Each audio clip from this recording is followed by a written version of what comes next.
light configuration. Hi, Hi everyone, you're joining us tonight. I'm switching over to share my screen to get us started with our introduction slides for sheet mulching for beginners. Um, and why is that not opening? There we go. We'll go ahead and there was a few little technical glitches here at the beginning. And you might be able to see, so I only have one screen going tonight, so you may be able to see the controls at the bottom here. Hopefully that fades out. Um, my name is Victoria Gleason. I'm with the City of Santa Clara Water and Sewer Utilities Department. We're hosting tonight's presentation for our instructor, Lori Caldwell. And this is brought to you by the Bay Area Water Supply and Conservation Agency, also known as BOSCA. Oop, there we go. Everyone's muted by default, but we are encouraging questions tonight. So please do either put them in the chat or in the Q&A, and we will address them as we can, and definitely at the end, if not before. Most of these webinars are recorded, and so you can generally find them on the Bosca website. The City of Santa Clara reposts the ones that we host. So once we get them, you'll be able to find the links on the City of Santa Clara website as well, on the Garden Guide page. And for those not familiar with BOSCA, it represents 26 agencies throughout the San Francisco regional wholesale water system, providing water to 1.8 million people, 40,000 businesses in Santa Clara, San Mateo, and Alameda counties. And they regulate water that comes out of the Hetch Hetchy system so that every municipality and agency within that district service area gets their fair share of water at a reasonable price. And that's what BOSCA prides themselves on. Conservation is a big part of how we're managing to keep our water resources stable, even though we have gone through very more drought periods than we care to in recent years. And still, even though people have made a huge dent or drop in the bucket, to use a often used metaphor, outdoor water use for single family residential homes still is the largest outdoor water user. So that's why we're here tonight, to learn some great water saving techniques and find out how you can make your footprint less. Bosca has some great rebates. You're probably familiar with Lawn Be Gone. Valley Water has a comparable program where you're given money back for moving your lawn and switching to water-wise, drought-tolerant, and hopefully native plants. So check your local service area to see if cost sharing is available beyond what those two agencies provide. There's also a nice rebate for rain barrels. Hasn't been quite the season for it, but there were points this year that they could have come in handy. If you don't already have a smart controller, it's worth investing. It really does simplify your irrigation stresses. It can tell you if you have a leak in your system, if there are low pressure areas. It'll regulate according to precipitation that's going on in your microclimate. It's all geologically based, geolocated by weather stations throughout the county, so it's pretty fine-tuned. And then you can dial it in further based on the type of soil you have and all kinds of other factors. So it really takes a lot of the stress out of irrigation, and you can get some very nice rebates for it as well. And as far as rain gardens go, a little different than a rain barrel, it actually creates a natural area in your garden that harvests water at a lower point, and beautifies your landscape as well. And you can get up to $300 for installing one of those. There are actually many classes that happen over the course of fall and spring. If you're interested in that, look for the rain garden installation classes, and they're pretty interesting. City of Santa Clara is very focused on native plants. We're actually hosting an in-person class going native in the garden coming up next month, Saturday, April 11th from 9:30 to 11 at Eddie Souza Park. If you're interested, I'm actually going to be teaching the class, and my email is there on the screen, but it might be obstructed for you. I'll put it in the chat as well. And if you're interested in attending, please shoot me an email and we can get you signed up. We will be talking about the landscape conversion rebate in a little portion of that class. And I'll mention tonight, Santa Clara was one of the first that offered $4 per square foot to residents. And we've held that through even non-drought times. And now other cities have raised their rates too to come up to where we are, but we were very happy to be able to offer that kind of incentive for lawn conversion in Santa Clara. And I mentioned earlier that Valley Water also has a lot of the same programs that Bosca does for South County or South Santa Clara County. Um, their base rate for uh, lawn removal is $2 per square foot. And again, cost sharing may be available in your area for more than that. Sheet mulching is a great way to get rid of your lawn. So that's why I keep mentioning the lawn conversion rebates because I'm sure our instructor will talk more about that later, but it's a very cost-effective way to take care of lawn removal. And then you can move forward with the rebate process after that. South Bay Green Gardens is hosted by a lot of Valley Water and Bosca agencies, and is a collaborative place where you can get some great water saving tips, garden design ideas, find out about gray water systems. They have all sorts of great resources. So if you're looking for that kind of thing, please check them out. And Valley Water also has a newsletter that comes out quite often, has lots of great information about water conservation, the projects they have going on locally. It's a great way to stay informed. You can find that at watersavings.org. And if you're new to gardening and just trying to find some really easy and insightful ways to learn plants. This is a really interesting website that shows finished garden designs. If you like the way something looks, you can hover over a plant, get its name, have some details about it, like exposure, what type of soil it likes. So it's a great way to find out plants that you may not be familiar with, or just to take a look at some interesting designs that are available out there. And like I mentioned, Bosca does have a lot of classes over the spring and fall. There are many coming up. On this list is only going through April 22nd, but the classes go through beginning to mid-June, I believe. So do see what other classes are available on the Bosca website. And that's the conclusion of our intro slides. So I'm going to go ahead and stop sharing and turn it over to our instructor for tonight, Lori Caldwell, so we can start up with sheet mulching for beginners. Thanks, Lori. Excellent. Let me share screen. Oops, hold on. Do the wrong thing there. Find you. Where are you? There we go.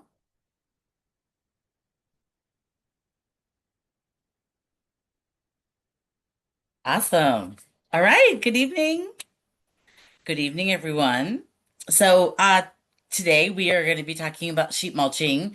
And like Victoria said, I definitely will be talking about the rebate program because I think it's just really great to get free money for something that you could probably do anyway. And one of the really best things I really do appreciate and love about sheet mulching, especially in combined with the rebate, could be very DIY, could be very cost effective. It could be very budget conscious if you just kind of plan it out accordingly. So you could actually save yourself a little bit of money and then get some money through the rebate.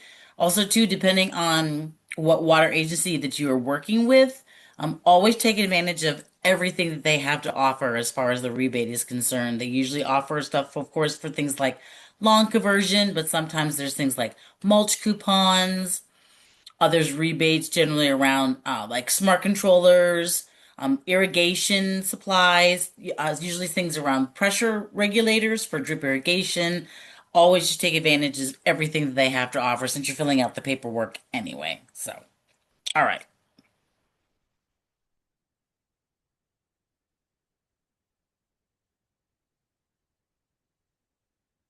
Sorry, what's going on? All right.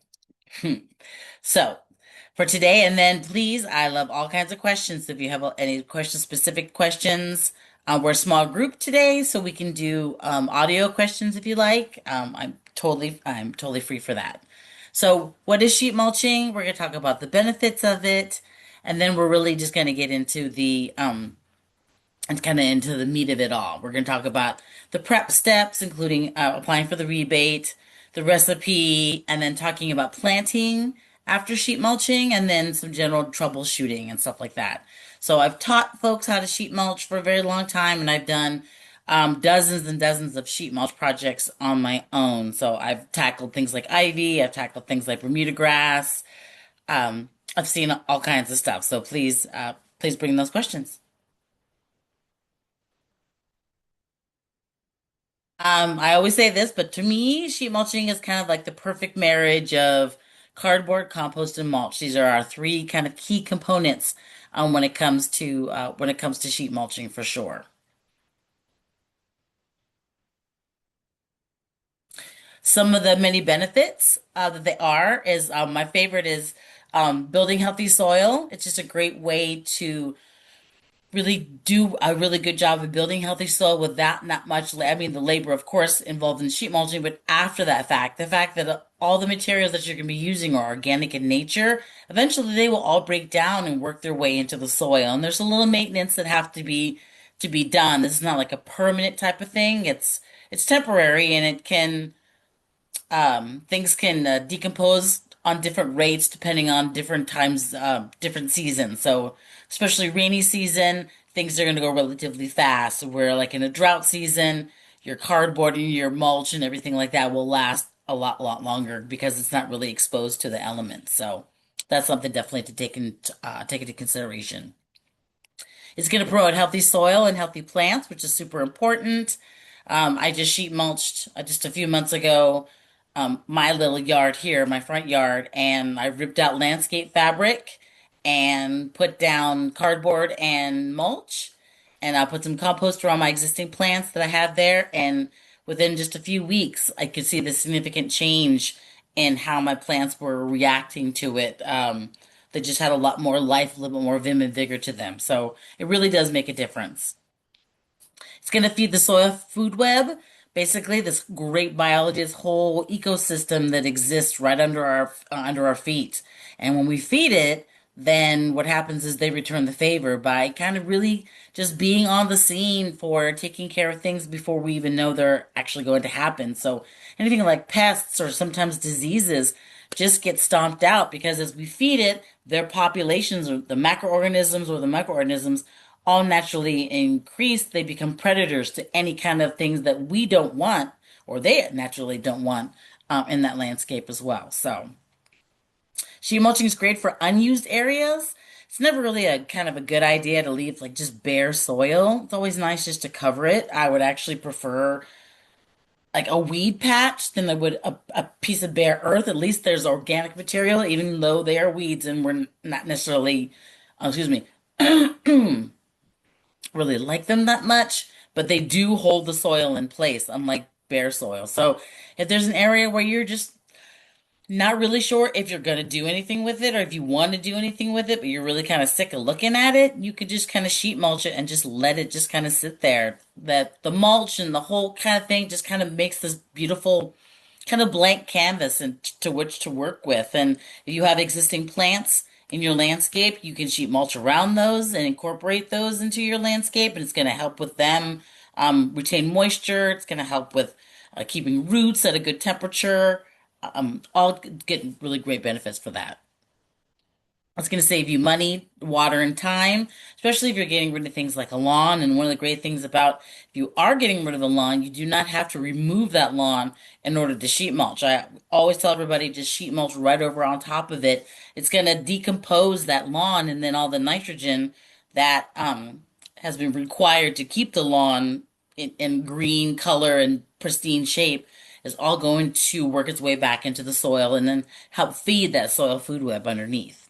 Our cardboard is our weed blocker, and then our mulch on top of that as well. Those are going to be our big weed suppressors. So that's really important, especially kind of right now, this time of the year when there's a lot of weed pressure going on right now, after the rains. Again, it helps to minimize erosion because, again, we're putting organic material right there on the soil. So it's going to hold the soil in place. Protecting the environment.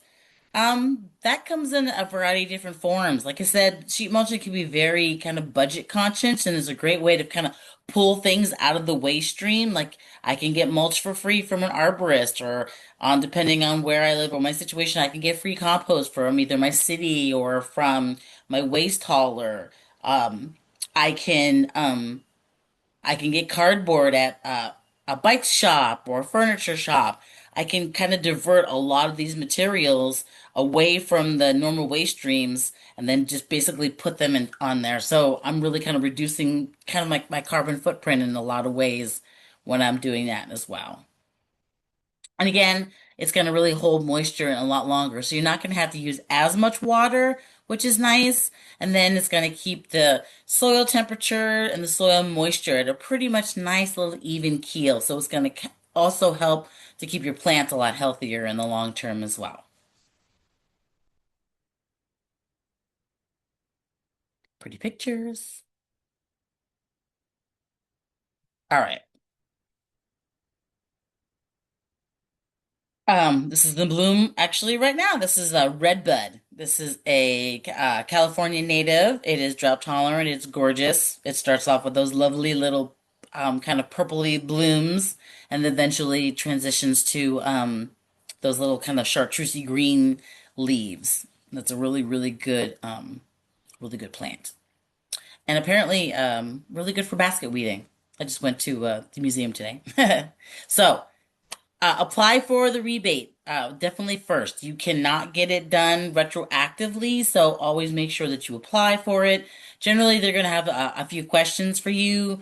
Of course, what the size of the area that you have, and sometimes there's minimum requirements depending on certain water agencies. A requirement. Sometimes there's a requirement that your lawn must still be kind of green and kind of alive in order to qualify for the rebate. Some water agencies are different in that way, so always double check, make sure that yours is going to be applicable for you, of course. And then they're going to ask for things like plant lists and stuff. And so what kind of plants you're going to want to maybe try to incorporate into that. And then they're going to want maximum, probably about 40 to 50% coverage for maximum size. So when you go to pick out plants, always make sure that you really read those labels and really believe what they say when they say this thing's going to get 20 feet wide. It's going to get 20 feet wide for sure. So apply for the rebate first, definitely. Adding any hardscape elements. If folks are really into things like dry creek beds, or if you're going to put pavers, or if you're going to be doing things like decomposed granite, now's the time to put those in prior to sheet mulching as well. Anything that's 5 gallons or larger, plant wise, you're definitely going to want to make sure you want to put that in first. Just also making sure of a couple of things. Excuse me, especially if you're contending with things like clay soil. For clay soil, if I'm going to be planting something in it, I'm going to dig a hole probably the day before I plant it, and then I'm going to fill the hole with water. Excuse me. Sorry, allergy season.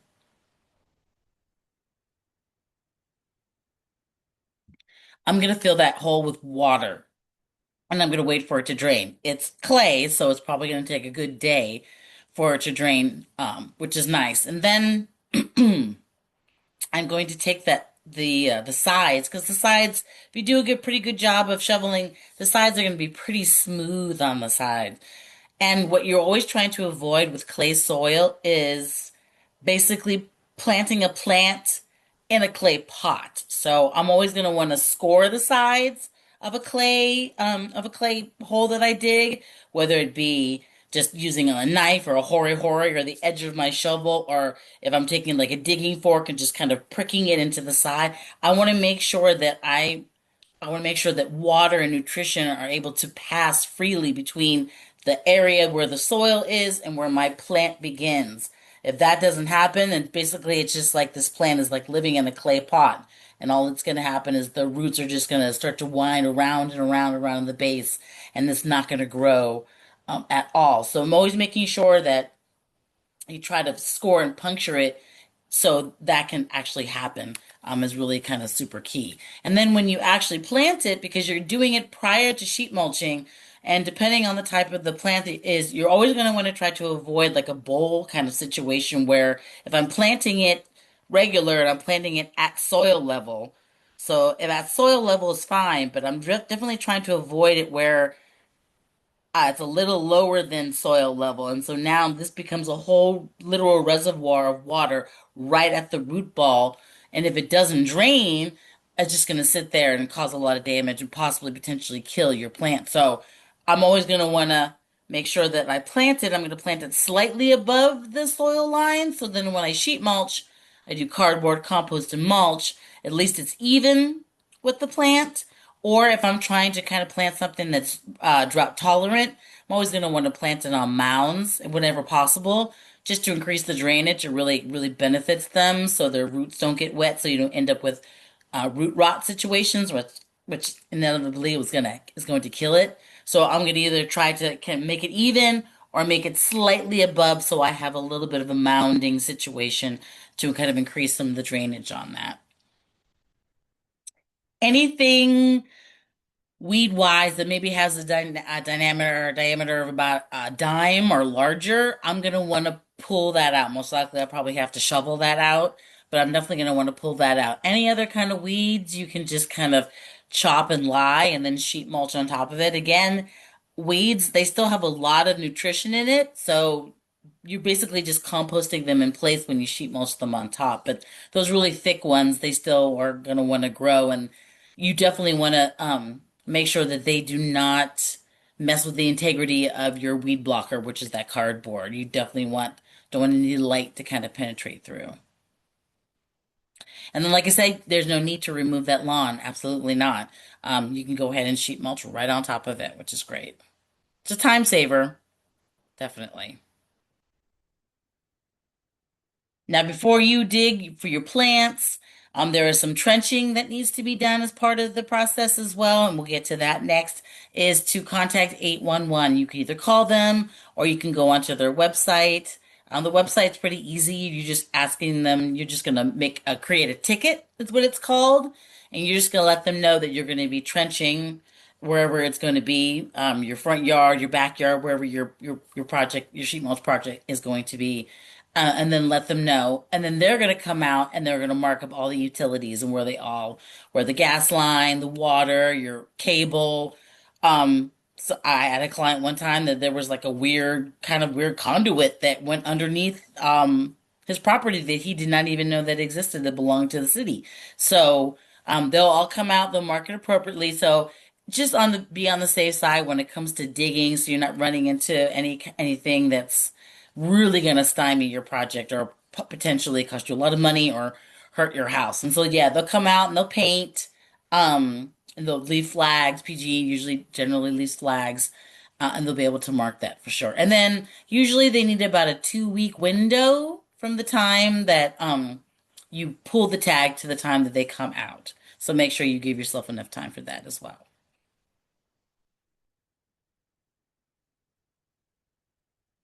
All right. Trenching. Trenching along the hardscape edges. As far as prep steps are concerned, this is probably the most important of the prep steps. Trenching is important for a variety of different reasons. One of them might be, one of the reasons might be, I'm sorry, I got distracted by something in the chat. You might be trying to get rid of something kind of pernicious, Bermuda grass or like ivy or some sort of runner weed.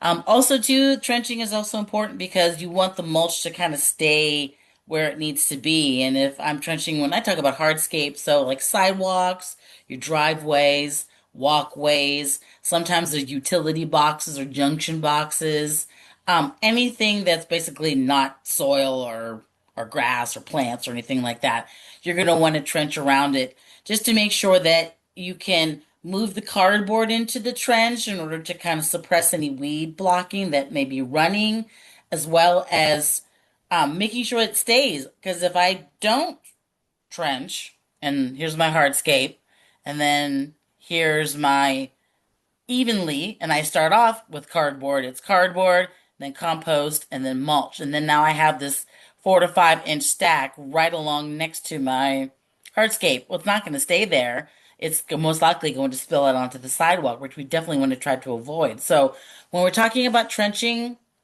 or specifically kind of talking about the idea of bringing it down about 3 to 6 inches whenever possible. With clay soil, that might be a little bit more difficult.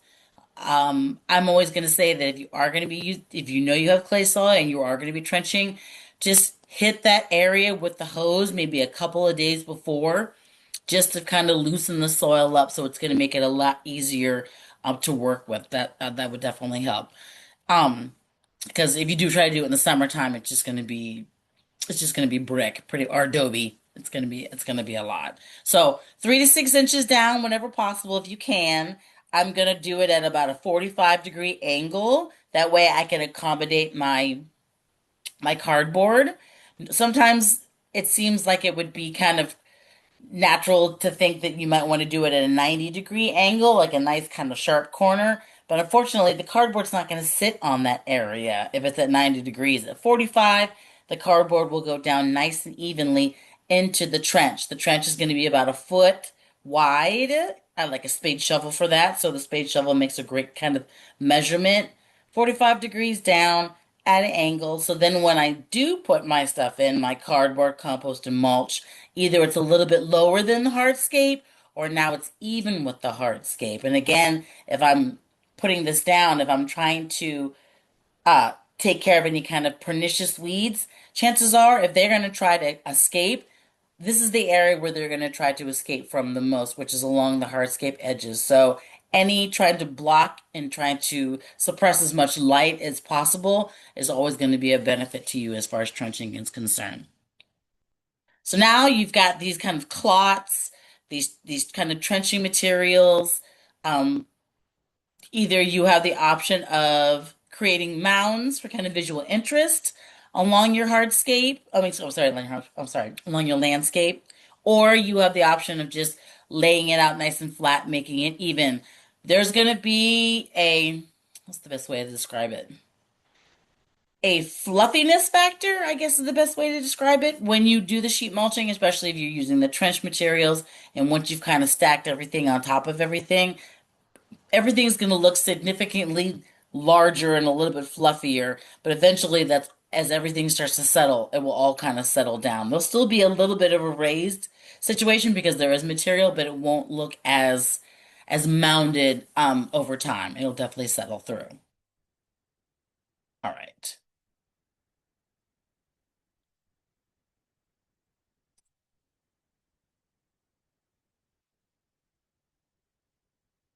Like I say, you can use these lovely trench materials.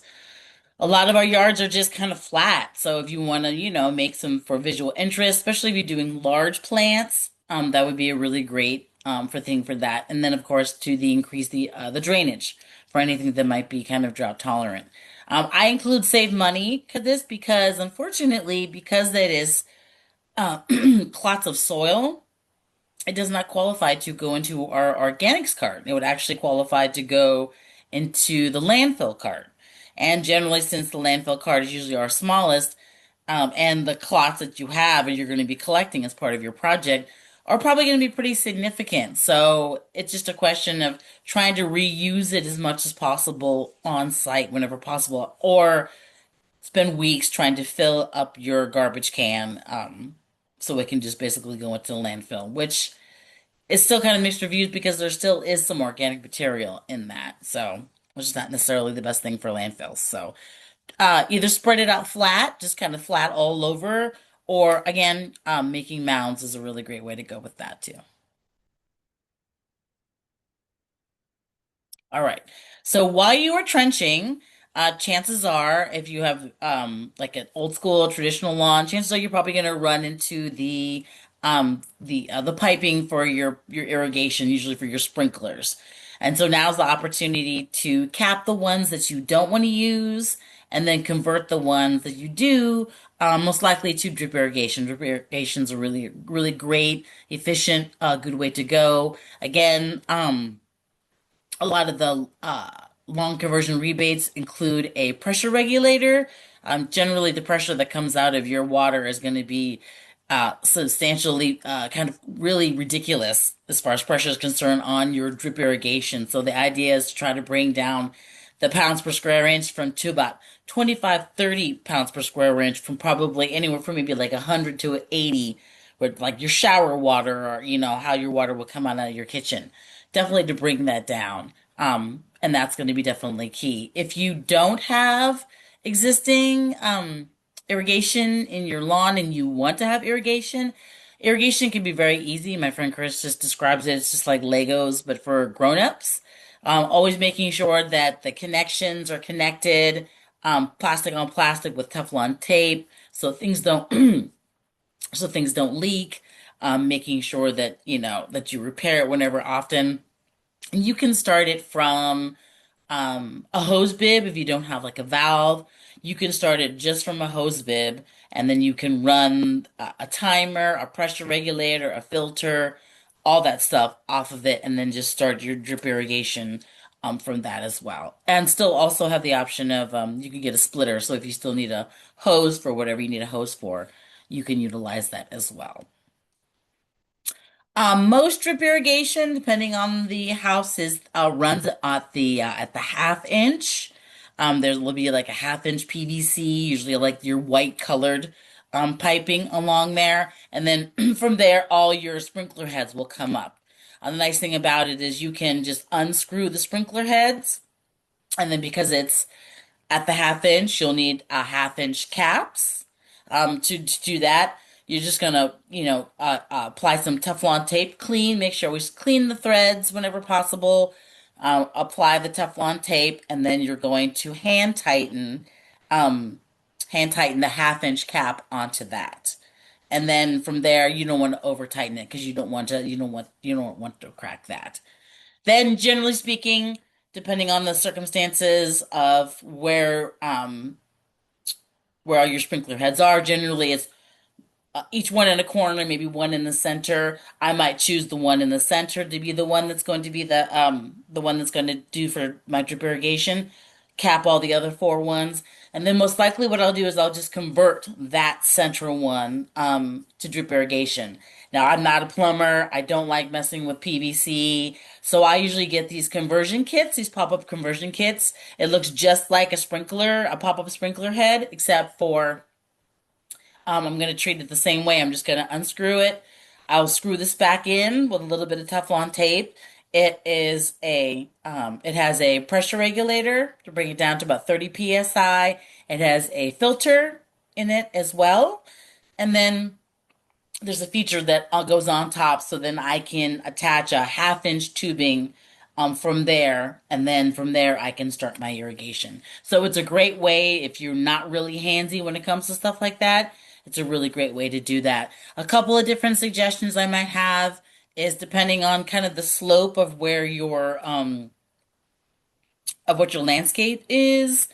Um, I'm most likely going to set up my where my drip irrigation is going to begin, most likely at the high ground as opposed to maybe putting it down lower. That way the water doesn't have to be pushed up the hill. I'm going to allow for it to kind of gravity to kind of do pretty much the heavy lifting. So if it's a little bit higher, I'm going to put that drip irrigation. I'm going to start the irrigation up high for sure. All right.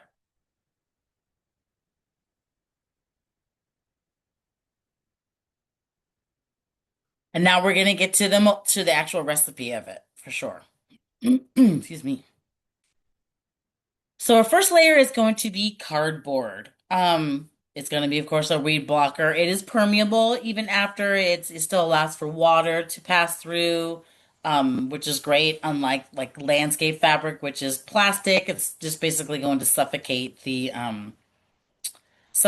soil pretty much and suffocate that soil food web. I've seen beautiful, beautiful soil created on top of weed blocker, and then you move the weed blocker away, and then it's just this gray, denuded, with white roots from weeds kind of soil. You always want your soil to look as dark as possible. The darker it is, the more organic material that it has in it, which is what you're really trying to go for. So, cardboard. I'm a huge fan of getting recycled cardboard, specifically scrounging, go to Trader Joe's, go to your supermarkets, a little appliance stores. This one in this picture is a bicycle box. Bicycle boxes, especially if you're trying to get rid of something really kind of nasty, um, bike boxes are your friends. Basically, it is like three times the layer of your normal kind of cardboard box. The box itself is um, one section of it is about 6 feet in length. So when you open it up, you have 12 feet, and you're able just to cover a huge swath of land with a very thick, thick piece of cardboard. And a lot of these places, they just want to give this cardboard away as well. So always kind of call and see if they have that available. All kinds of boxes are good boxes too, in terms of the size, because you may be in a situation where you're in kind of a weird corner, or you have to kind of maybe patch over a hole or something, and having to break down a really big box is really kind of sad. So, at least for me, so always make sure to incorporate small boxes. I've even done it with like pizza boxes before too. So, again, any kind of box is a good box. If you're not much of a scrounger, there is a an option to purchase cardboard. It's called, generally it's known as beef flute. It comes in a roll, usually about 3 foot rolls. The lengths range about anywhere from about 250 feet or longer. Also the widths get bigger as well. They can be pretty costly. I think the cheapest I've ever seen it is like $50.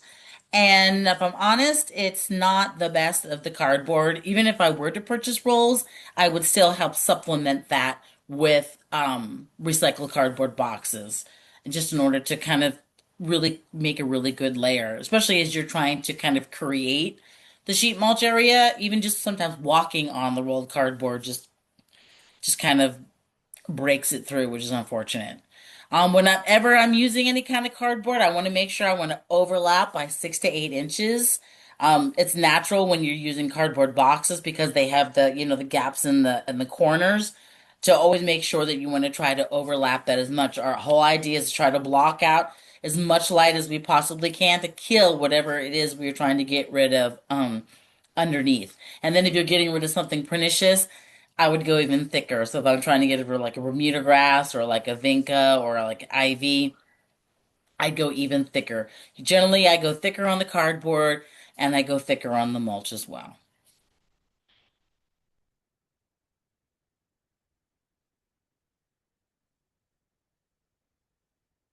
Try to avoid things like wax boxes. I'm not also not a big fan of like a box that usually comes out that TVs come in. Not so much the box itself. Well, sometimes the box itself. The box seems like it has like a plastic coating on the outside. I definitely want to avoid that. And then usually the label.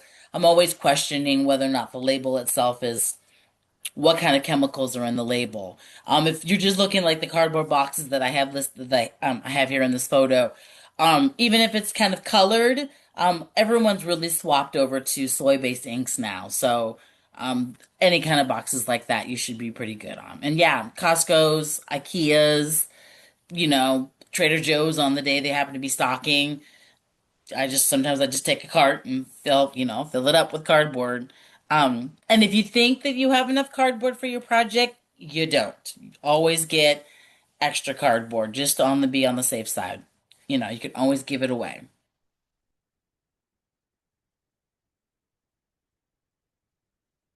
That's what the rolled cardboard looks like.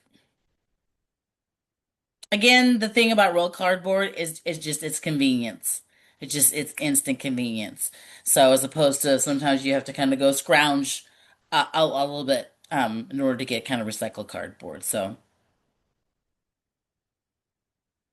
now when you're layering cardboard over mounds, I'm always going to make sure that you try to incorporate some long boxes. You try to run them kind of vertically down the mounds, as opposed to kind of putting them up on the sides, kind of around it. The boxes be horizontal, because eventually what's going to happen is the the side boxes are going to pop forward, and then there's going to be this beautiful gap where there's going to be light that's going to be penetrating through, and then eventually that's going to get filled with stuff and kind of be pushed forward. So kind of laying things kind of long ways over it, even if you have to do multiple layers, is really kind of the way to go when it comes to that. And again, eventually that mound will eventually settle.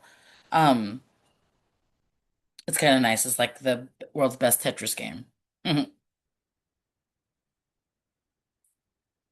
All right, so now our next layer that's going on top is compost. About a 2 inch layer. It's going to go right on top of the cardboard. And my best tip to anybody who's started out sheet mulching is um I know the idea, especially if you're kind of doing it as a solo project or maybe just a couple of people who are doing it. What I would always recommend is start in your corner. I'm going to put down some cardboard, organize that, and then I'm going to put compost on top of that, making sure that I leave the furthest edge out just plain cardboard so I can always do a good job of overlapping over that. Some people also too, they like to water the cardboard prior to putting the compost layer on, and that's entirely up to you. There's some benefits to that, weighing down the cardboard. But usually, if I'm trying to get rid of something kind of nasty, I always want to make sure that the integrity of my cardboard stays as long as possible, especially if I'm just trying to if I haven't planted anything either. So generally I'll put that cardboard on dry and then I'll put compost on top. If I need to weigh things down, I might water the mulch after the project's all done just to kind of give everything kind of like a heavy press. But for the most part, I want everything to kind of stay as long as possible to kind of maintain that integrity and give it opportunity to really kill anything that's down underneath there. That's for sure. Then again, cardboard, cardboard all the way out to a section, then compost, leaving the outer edge cardboard, making sure you do a good job of overlapping, and then just keep continuing to do that. And then that way, because sometimes, number one, wet cardboard can be very slippery. And you definitely don't want to do that for, you don't want to get harmed. You also don't want to make sure it slides where it's going to open up a gap for light to be able to come into. So putting the compost on top of it, regardless of what you do with the cardboard, it's going to kind of help anchor everything into place. And then I'll go afterwards and then just add the mulch right on top. But the compost has this great benefit. It's going to hold on to water a lot longer for longer term storage. Anything you're going to be planting afterward is going to provide a little bit more food. Basically, a compost in this form, it's a soil amendment. So its basic thing is to retain moisture a lot longer, help with temperature and moisture regulations in the soil for the most part. And then, of course, feed our lovely friends in the soil food web for sure. If I'm doing irrigation, it goes on top of this layer and underneath the mulch layer. I always want to make sure that you don't want to bury your irrigation tubing underneath the cardboard because if you have to work with it or do anything with it or repair it, you always want to make sure that it's as accessible to you as possible. Placing it underneath, on top of the compost layer, but underneath the mulch layer also helps with things like evaporation, so that way the water just kind of stays where it is and doesn't kind of evaporate away. Also, the mulch itself is going to help protect um, the components as well because they really do get beat on by the sun for sure over time. So it's going to help elongate the time that your irrigation tubing is functional, I guess, the best word I could use. And then you're going to put a coarse mulch on top of that, about 3 inches. For if you're getting rid of regular lawn, if I'm getting rid of something nasty, I might go 4 inches, I might go 5 inches. Again, really all depends on what I'm basically trying to kill on top. Mulch really runs the gamut. If I'm looking for mulch, if I'm purchasing it, I personally like my piece sizes to be about 2 or 3 inches in length. That's the best to me, the best way it kind of lays and kind of mats really nicely. Anything bigger provides gaps. Anything really smaller is really also just kind of sort of already starting to break down. So I want to maintain the integrity of all this stuff as much as possible. My favorite mulch is free mulch. If at all possible, I will attempt to try to get free mulch. And depending on where you live, there's places you can go where there's just kind of random mulch piles. If you're around Berkeley at the Berkeley Marina, there's free compost there as well, and you can get free mulch from there as well. It's just bring a shovel, bring a truck. Usually I will contact an arborist or I will stalk an arborist as well. So sometimes if I'm just walking in my neighborhood and I see tree trimmers, I might give them my card, I might give them my contact information, I might just see exactly what they're doing with that mulch that they happen to have today. That's how I ended up with 10 cubic yards for me to sheet mulch my yard. You just go and ask them. I generally ask them if there's something nasty that they're trying to get rid of. Um, I say no to eucalyptus, black walnut, black locust, and acacia. Legally, arborists are not allowed to give you anything disease, so no sudden, no death, no blight, no beetle, bark moth, or anything like that. They are technically not allowed to give that anything to you. They have to go ahead and dispose of that accordingly, which is nice. Free mulch is great too, just because it not only is it just the bark, but also most likely it's going to be the leaves, it's going to be the pine needles, it's going to be whatever that's associated with it. And as much as I like the idea of the the homogeneous of just like a solid color of mulch, um, it's not really realistic because even if you don't have trees, your neighbors have trees. Arbor mulch has already kind of had that embedded. So anytime something else organic kind of falls on it, other tree limbs or other leaves, it just kind of works its way into it. And again, helps to kind of build that beautiful, healthy soil, which is great. If I'm going to be ordering from, say, like a chip drop, or if I'm contacting an arborist, I may call two or three of them, find out what kind of quantity you need. There's a great website. It's called lawn2garden.org. If you go onto there, there's a resource calculator. You just put the square footage of the your project, and it'll give you the amounts that you need in cardboard, compost, and mulch. And then you can either order or source, definitely source accordingly. So yeah. And then when I contact an arborist, I always ask, what am I expecting? And I'm always going to go with something, maybe somebody local, a little bit more of a smaller operation. Smaller operations or trucks regularly will hold maybe like 5 to 10 cubic yards. 10 cubic yards of mulch will cover about 1,000 square feet of area at a 3 inch depth. So that's always kind of a good kind of indication. And they usually need about half that amount in compost. So 10 cubic yards of mulch and about 5 cubic yards of compost will cover about 1,000 square feet. Um, so it's always good to like see how much is the arborist going to expect it to give you. If you contact like something like a Davy tree service, like one of those big operations, chances are you're going to expect maybe about anywhere from 10 to possibly 20 cubic yards of mulch. And if you've got the land for that, then I would definitely try that. But um otherwise you might have an excess of mulch. So always check and see what to expect, give them your nose, and then sometimes it's a bit of a waiting game sometimes. So sometimes there's a little bit more of a pre-planning for that as well too. But generally when you apply for the rebate, most of the opportunity they give you is usually anywhere from about 6 to 9 months in order to finish the project. Sometimes there's a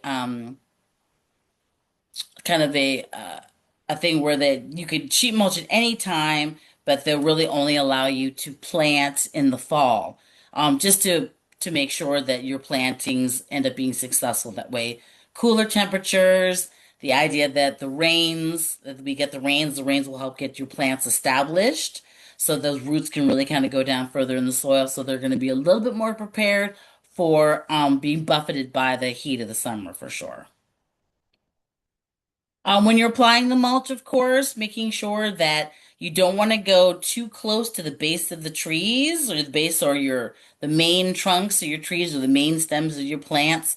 You don't want to go too close. Mulch is great. It has great water holding capabilities, but put close to the trunk or everything like that, it could be potentially be problematic for the tree, or for your any kind of plant that you're going to be using this coarse mulch around. Usually this is more for like a perennial kind of garden, so you'll see some um kind of, green stem stuff, but a lot of it's mostly like wooden stems, perennial kind of stuff, fruit trees, stuff like that. And then again, like I said in the beginning, this is all organic material, so eventually it will break down. And then generally speaking, the most of the maintenance that's usually involved with sheet mulching usually involves replacing the weed blocker, the cardboard weed blocker, and replacing the mulch for the most part. You usually don't have to add compost unless you're adding some additional plants to your landscape after you sheet mulched. And then for me, I'm gonna find out where it, where the like sometimes the weeds will be popping up, or if you don't take the tape off of your cardboard, which I never do. If I see the tape, then I know that the cardboard is broken down. So I'm just gonna move all my old mulch to the side. I'm gonna take a brand new piece of cardboard, and I'm not only am I gonna cover the hole, I'm gonna go a little bit wider and cover up a much bigger swath. And then I'm gonna put my old mulch on top, and then excuse me, and then top it with 3 inches of brand new mulch on top of that.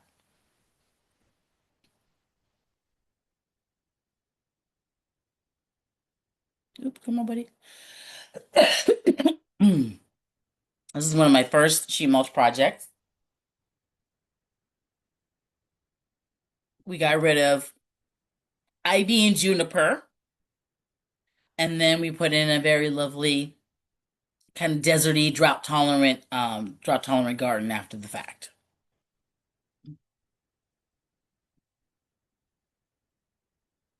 This is the trenching. You can see on the upper left, that's what it looked like originally. The trenching on the bottom left, and then we created a mound, and then adding the layers. As you can see, it looks kind of fluffy, but again, eventually it will kind of settle out, over time. All right. Now, depending on what you are trying to get rid of, you can and what you're trying to get rid of and the time of the year in which you're going to be planting, is also another big factor. So if I'm getting rid of something like an ivy or Bermuda grass, I'm gonna want to wait for a while, in order to before I'm gonna plant. I want to make sure that it's really dead after that, and even after the fact. I might still come in and utilize like a 4 inch plants, much smaller plants where I'm not going to have to cut in through the cardboard. Nice thing about 4 inch plants is generally you can buy a lot more of them for usually a lot cheaper, which is great. I love saving money. Also, too, they're not generally root bound as opposed to like maybe a 1 gallon plant might be. So they're actually going to adapt and kind of get situated a lot quicker than maybe a 1 gallon plant definitely would. Again, if I want to kind of maintain the integrity of my weed blocker, also the nice thing about 4 inch plants is once I've done sheet mulching, all I have to do is move back the mulch, little bit of the compost, and then take my 4 inch plant and then plop it right on top of the cardboard, and then move the compost back, moving the mulch back, just making sure it doesn't go all the way to the main stem. I'm gonna give it a little bit of a shoulder here, a little bit of a space around it, and then water it in, and then the roots are going to penetrate down and through the cardboard, and then the only broken integrity of that cardboard is going to be competing for the roots that's going to be going down. So it's not like if I'm planting a 1 gallon, I'm going to have to go down through the layers and then actually cut a hole, kind of an X through the cardboard to kind of open it up a little bit to expose the soil, and then put the cardboard and everything back along with it. Again, once I pull out that 1 gallon plant, chances are it's most likely will be root bound. So sometimes it's a question of just roughing up the roots, and don't be shy with it. Sometimes maybe even just taking like a shovel and cutting off like the bottom like 1 inch of the plant, especially if it's really root bound. You really want its time, this first thing, just to get adjusted, not kind of having to uncoil and kind of really kind of establish itself. You want it to really get to business quickly. So by loosening up that roots, it's going to make a huge difference for sure. Um, and again, like I said, if you're doing 5 gallons, you're most likely would have planted those prior to sheet mulching as well. There we go. That's the cut open for that.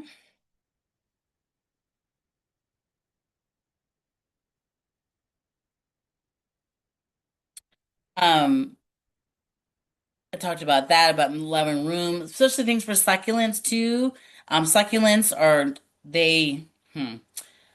Succulents are a little bit more water hungry that they've been advertised, but still I don't want that mulch to get too close to the base. I still want to be having the ability for good water holding capabilities for it, but not so much that it's going to be too much water. It's going to force it to yellow and then start to die. That's for sure. That empty spot could be easily filled with either compost or filled with soil for sure.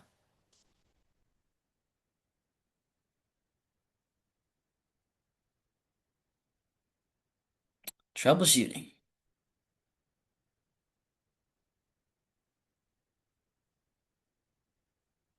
Bermuda grass. It can be very difficult. This is one of those instances that if I am trenching along the hardscape edges, this may be one of those situations where I'm going to want to take, excuse me, take the trench materials and just dump them because moving them to create mounds is basically moving the problem from one area of your yard to another area of your yard. Trying to get rid of as much Bermuda grass as possible. Again, it's really about going thicker on the cardboard and definitely a little bit more of a depth on the mulch for sure. That's going to be really super important. Making sure that when you're trenching along the hardscape edges, you do some clean edging. Sometimes with Bermuda grass, again, we talked about that 45-degree angle. Sometimes what I do is I will go down into the trench with the cardboard. I will go flat to the bottom of the trench, and then I will actually take the cardboard part of the way up into the hardscape, just to basically create like a huge U of blockage. Because sometimes what happens is here's a sidewalk, and the sidewalk is only so thick, and then you get to the soil level, and then that's where Bermuda grass has the tendency to want to hide. So again, if I can kind of go down and then kind of go up and then try to block this as much as possible, that's also going to be a very a beneficial help to that. Um, Sometimes the Bermuda grass is not coming from your house. Sometimes it's coming from your neighbor's house. So regardless if you decide you're going to sheet mulch, you can sheet mulch it. I did a sheet mulch party at a church where it was beautiful. And then 3 months later, basically it was just like a huge comb over from the neighbor's house, Bermuda grass coming across. So, if whenever possible, there's a beautiful plant. It is a native aster. It's like a little tiny kind of purple plant, or any member of the aster family, the daisy family. Um, Plant those along the edges of where you think the Bermuda grass is coming in. The roots on these plants are ridiculously very tight and very fibrous, so much that Bermuda grass cannot penetrate through it. So if you suspect that that's where your Bermuda grass is coming from, that would be the first thing. That would be the first thing that I would plant after sheet mulching would be that the asters and get those established along the borders between yards, especially if it's just like a straight, like no fence or anything like that. That would definitely be beneficial. That will keep it on the side of, keep it in your neighbor's yard. Plus, it's a super cute plant and it's drought tolerant, so that's always a nice little winter anyway too. So you've laid down your mulch, winter comes, and then you'll see a variety of fungus on there. This is all totally normal. It's all part of the decomposition process.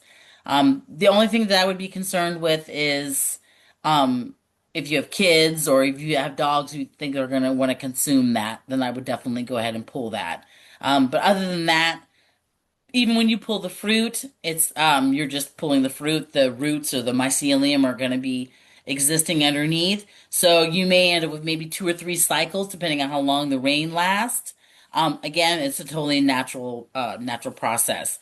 Have you ever moved back your mulch and then you see this lovely kind of cobwebby kind of fungi bacteria hybrid? That's actinomycetes. It'll be cobwebby, but it'll smell kind of sweet, kind of earthy. Again, totally natural. Totally natural. We need fungus. Different pictures, different types of things you may encounter. One of them, I don't know if I've incorporated that picture or not. I did not. One of them, it's like, it looks like a yellow stain. Basically, it's called dog vomit. That is also kind of like a slime mold. You'll see that a lot as well. This is what's going on right now in all of our gardens, well, most of our gardens. Oxalis, aka sour grass. It can be very problematic. The problem is that it propagates by blinking at it, looking at it, touching it, being near it, which is very unfortunate. You can sheet mulch successfully over it, but there's always going to be squirrels, there's always going to be birds, there's always going to be wind. And then the weeds that you do get on top of your sheet mulch, usually are transported elsewhere by something else. The nice thing about it is because there's so many of those layers, there's no ground for it to really kind of grip itself into. So when weeds do pop up, especially things like Bermuda grass, oh no, Bermuda grass, not that, sour grass, oxalis, it's gonna be very easy to pull because they're not really gripping onto anything. They're just kind of existing kind of in this mulch area. And so they'll be relatively easy to pull out. So, but they is really great to, you can be successful by killing it, by covering it over. But again, there's always going to be stuff that comes along the top too. Try to pick it, however, before it flowers. That's always going to be trying to be the goal. Before that yellow flower comes, make sure that it's out of your garden. All right. Some ongoing maintenance. As you can see, the cardboard, you can start to see the cardboard there. I talked about, adding more mulch when the weeds start to pop up or when the cardboard or it looks like there's no more mulch there. Definitely. And just kind of repatch it with some dry stuff and add a new layer of mulch on top for sure.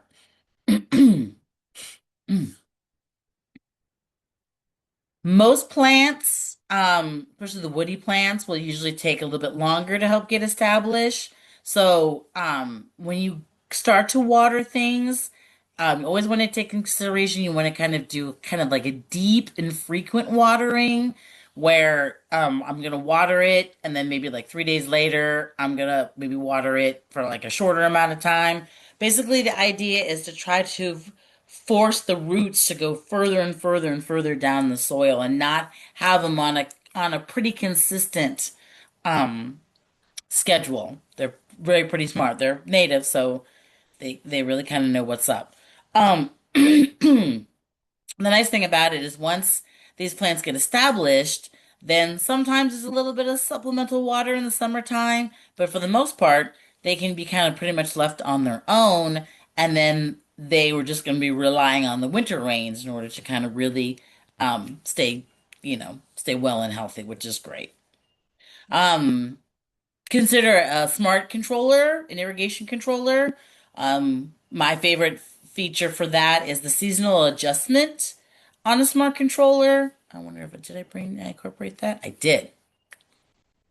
So the nice thing about the seasonal adjustment is, and if you've ever had the job of programming a smart controller or an irrigation timer, I'm it's kind of a pain, if I'm being totally honest. It is really kind of a pain.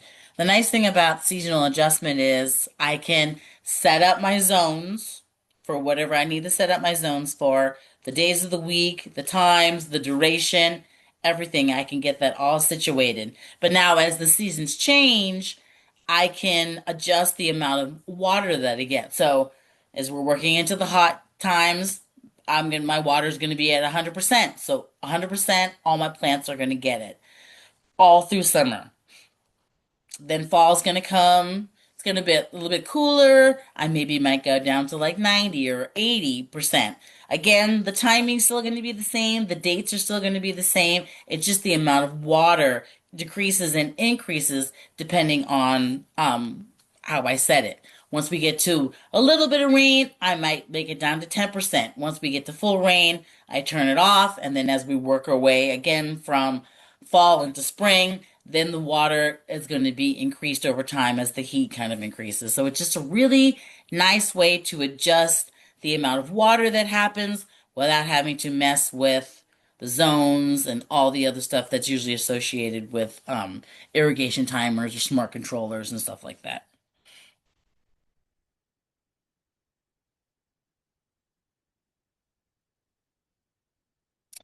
We talked about this briefly, how easy. I always like this picture too because that's weed blocker underneath. So, and I'm definitely not a fan.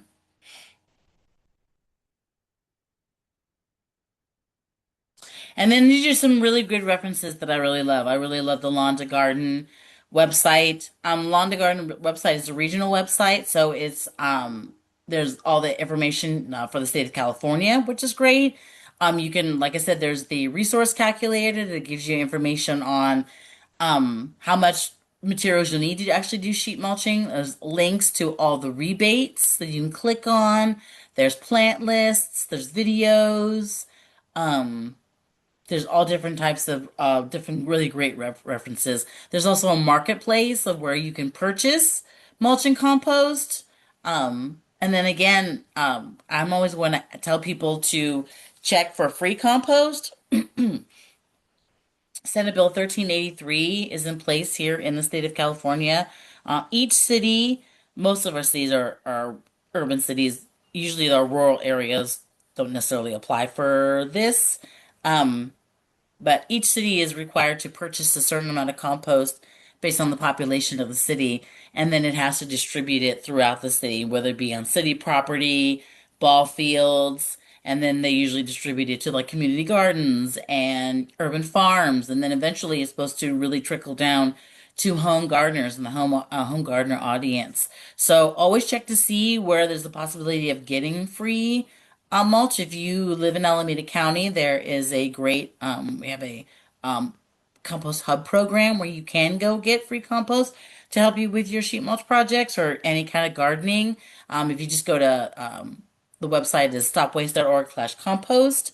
If you look and there's be a link where it says free compost, you can click onto that and they'll give you areas where you can just go during open hours and help yourself to compost to take care of any kind of projects.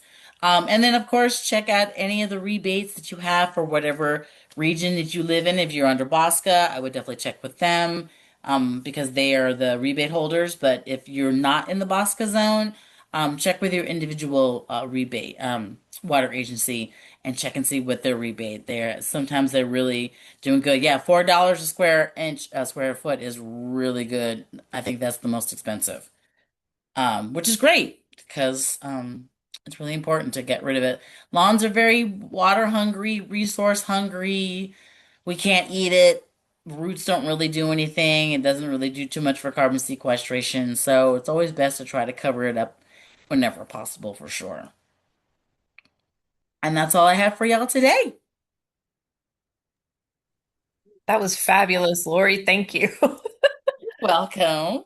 I had never heard that about asters before in Bermuda grass. That's absolutely fascinating.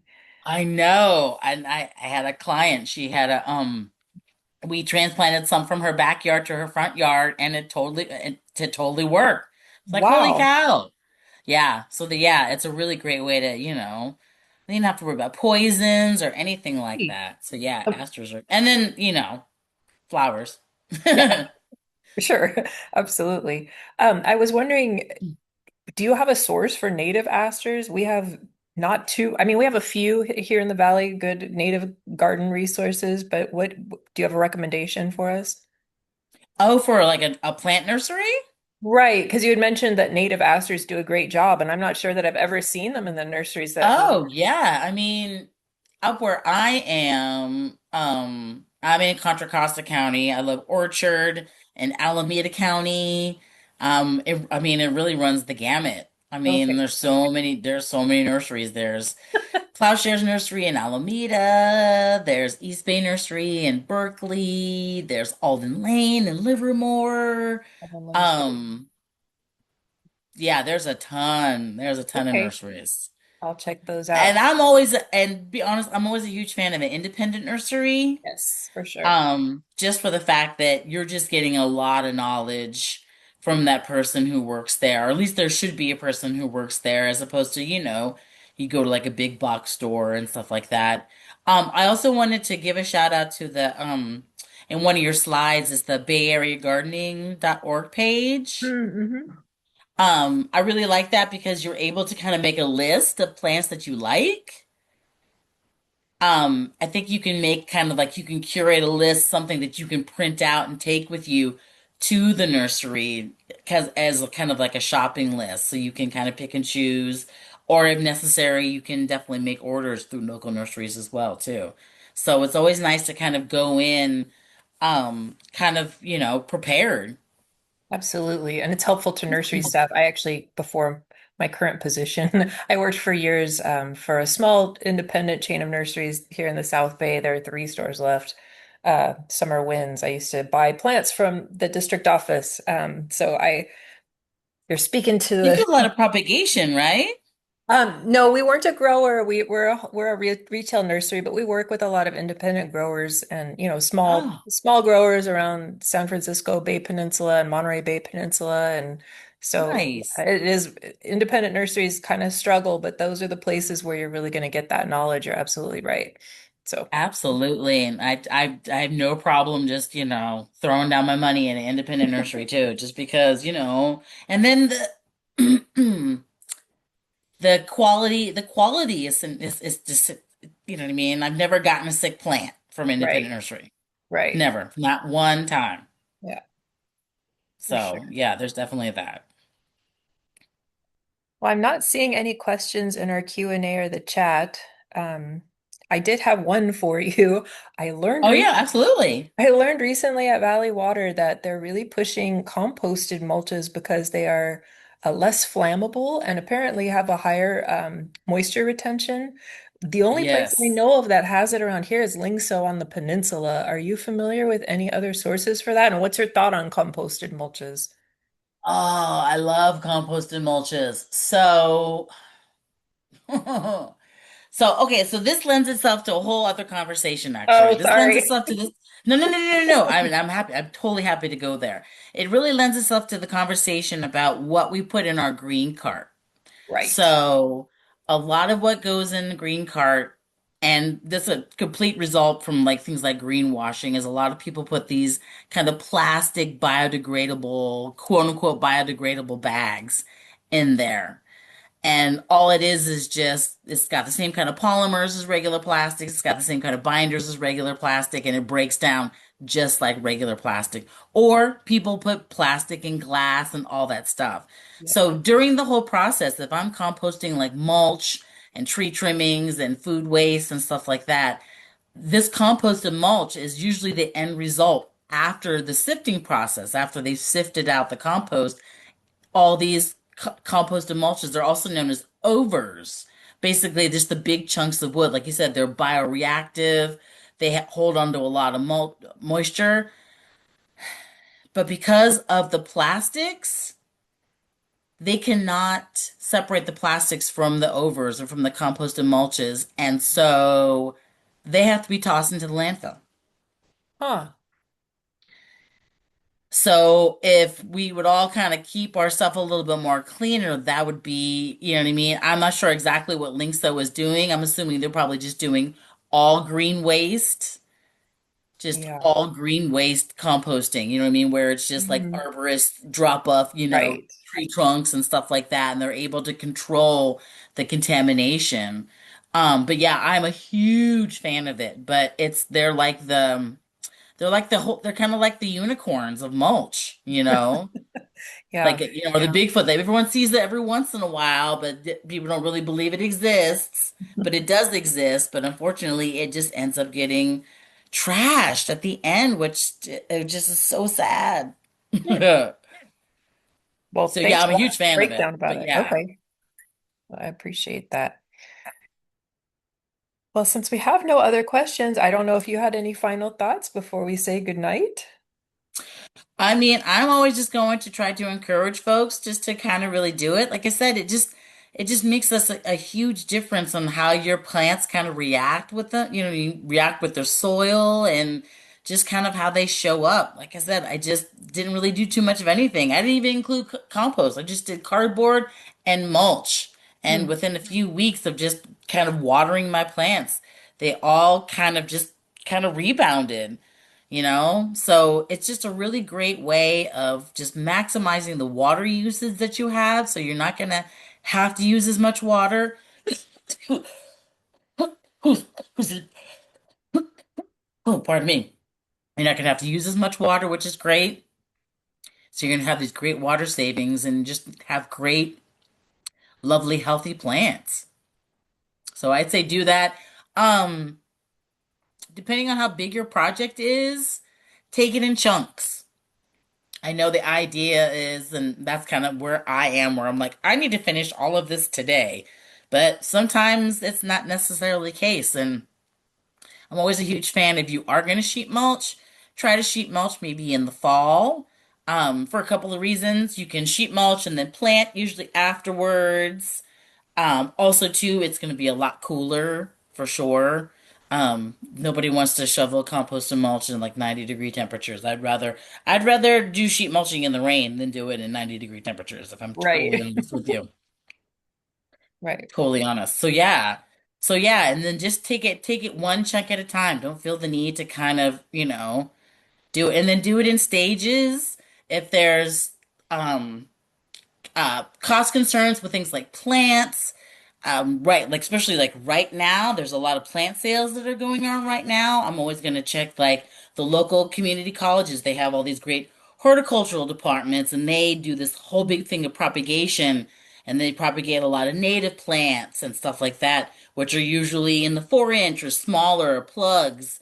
Look for plants like that where you can really kind of maximize, or plants that you can divide or that you can propagate by cuttings, things like succulents, things that you can propagate by seed. You know what I mean? There's a great way. A lot of people don't like mulch because they think it's kind of bland and boring.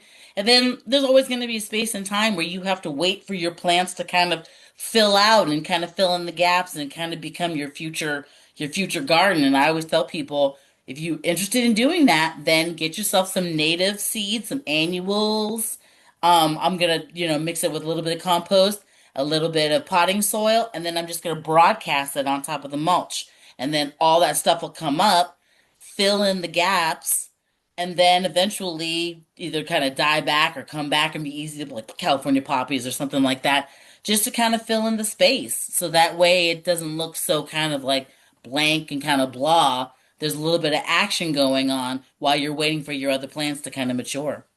That is great advice. I've actually heard that before and practiced it myself, and it really that's an amazing technique. Yeah, because Thank you people for just like, I mentioning want it. instant gratification. So yeah, and then Right. like I said, don't be afraid, worst case scenario, sometimes the plant, I like that plant. If I cut it and I put it in water and it forms roots, can I plant it? You Right. know, sometimes that happens. Sometimes that happens too. Yeah. Like I said, I have a whole front yard. It's just a bunch of cuttings that somebody propagated for me and gave it to me for free. So That's awesome. That's truly community gardening. it is definitely. I think so. Well, thank you again for our wonderful presentation, and I hope you've inspired others to go ahead and sheet mulch on their own projects. And now it makes me want to go sheet mulch more of my yard coming up in the fall. I So know, great. I know. I'm already in the market for some I've already contacted a tree trimmer to get some additional mulch for myself. So awesome. I'm in the market. I need to reapply. Well, thank you again and have a wonderful night. And good night. You too as well. Thank you. And good night to Thank our you for joining attendees. us, ladies. Yes, for sure. And attend other future classes coming up. We've got lots more coming up this spring and again in the fall. Absolutely. You Thank you take so much, care. Victoria. Hopefully get a chance to work together again. Absolutely. Thank you, Lori. You're welcome. You take care. You too. Good night. Good night.